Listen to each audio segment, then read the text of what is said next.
नमस्कार विद्यार्थियों, आज मैं आपके साथ हूं विसर्ग संधि के दूसरे वीडियो में।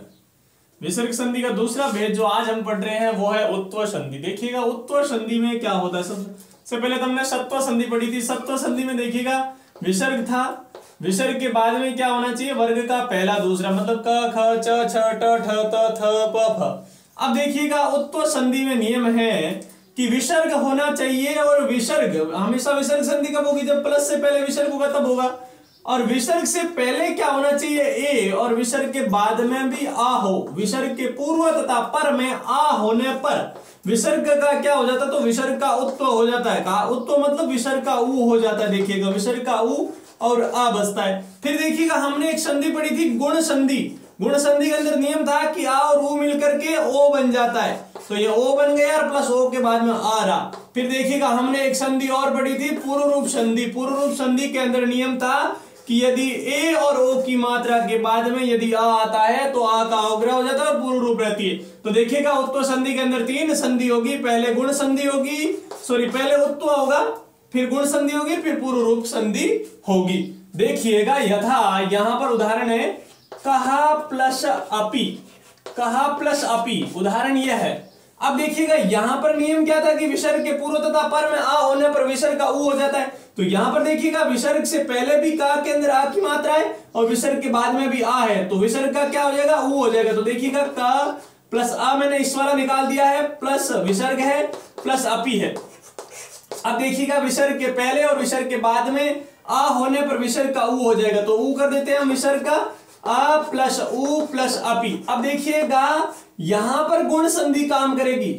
गुण संधि से यहां पर गुण संधि काम करेगी, तो आ और ऊ मिलकर के क्या बन जाएगा, ओ बन जाएगा। तो बन गया का प्लस ओ प्लस अपि। अब देखिएगा यहां पर का आ जाता है, इसके अंदर ओ मिल जाएगा, को बन जाएगा। और यहां पर कौन सी संधि काम करेगी, तो पूर्व रूप संधि काम करेगी।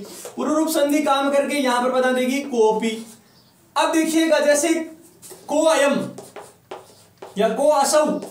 अब देखिएगा इसका हमें संधि विच्छेद करना। जब हम इसका संधि विच्छेद करके यदि कहा प्लस असौ लिख देते हैं, इसका संधि विच्छेद का प्लस असौ और को प्लस असौ दोनों होता है, तो हमें यदि को असौ का संधि विच्छेद पूछा हुआ है तो इसमें यदि हम का प्लस असौ करते हैं तो उसके सामने तो हमें यही लिखना है कि उत्व विसर्ग संधि। और कभी हम यदि को प्लस असौ कर देते हैं तो ऐसी स्थिति में यह लिखना होता है पूर्व रूप संधि। मतलब आपने जो संधि की है वो लिख देना। जैसे यहाँ पर का प्लस असौ लिखा है ना, तो भाई आपने उत्तर संधि की है, मतलब पहले आ का ऊ होगा फिर पूर्व रूप होगी।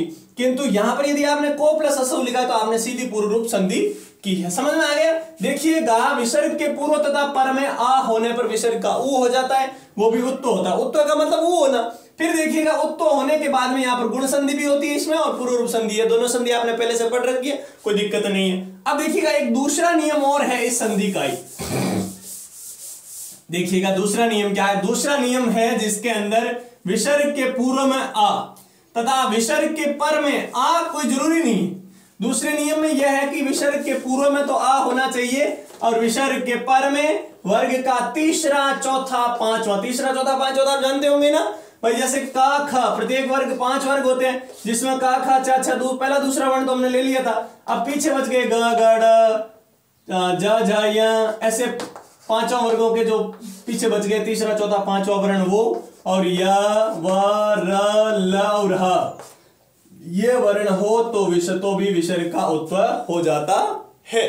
देखिएगा विसर्ग से पहले आ होना चाहिए और विसर्ग के बाद में वर्ग का तीसरा चौथा पांचवा और य व र ल ह हो तो भी विसर्ग का उत्व हो जाता है। क्योंकि वर्ग का पहला दूसरा होगा, ऐसी स्थिति में तो क्या हो जाएगा, विसर्ग का सत्व होता है। किंतु वर्ग का तीसरा चौथा पांचवा और य व र ल ह होता है तो विसर्ग का उत्व मतलब ऊ होता है। देखिएगा उदाहरणार्थ हम देख लेते हैं। जैसे शब्द है नमः प्लस नमः।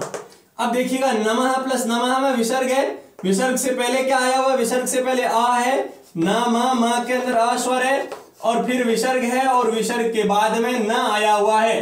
तो न आया हुआ इसका मतलब न इन वर्णों में से है ना भाई। जैसे तीसरा चौथा पांचवा हो गया तो ता था द द न द ध न, कौन सा वर्ण हुआ, ता वर्ग का पांचवा वर्ण हुआ। और फिर अब देखिएगा ना इसके इन वर्णों के अंदर से है, तो ऐसी स्थिति में क्या हो जाएगा, विसर्ग का उत्व हो जाएगा। तो हमने यहाँ पर विसर्ग का उत्व कर दिया, नम प्लस आ प्लस उ प्लस नमः। अब देखिएगा ये आ और उ मिलकर के क्या बन जाएगा, ओ बन जाएगा। नम के अंदर कोई स्वर नहीं था, शब्द बन गया नमो, और यह हो गया नमो नमः।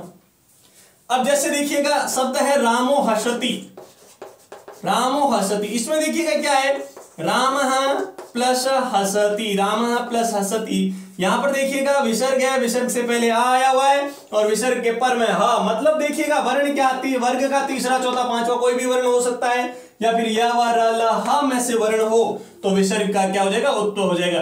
तो यहाँ पर ह वर्ण है, मतलब इनमें से है, तो विसर्ग का क्या हो गया, उत्व हो गया। तो ऐसी स्थिति में उत्व होने के बाद में कौन सी संधि होगी, इसमें गुण संधि होगी। तो इसमें उत्व और गुण, दूसरे नियम के अंदर तो उत्व और गुण संधि दो ही होती है, और पहले नियम के अंदर पहले उत्व होती है, फिर गुण संधि होती है, और फिर पूर्ण रूप होती है। जबकि दूसरे नियम के अंदर उत्व और गुण संधि दो ही होती है। तो यहां पर देखिएगा पहले उत्व हुई, फिर गुण होकर के बन जाएगा रामो हसति। धन्यवाद।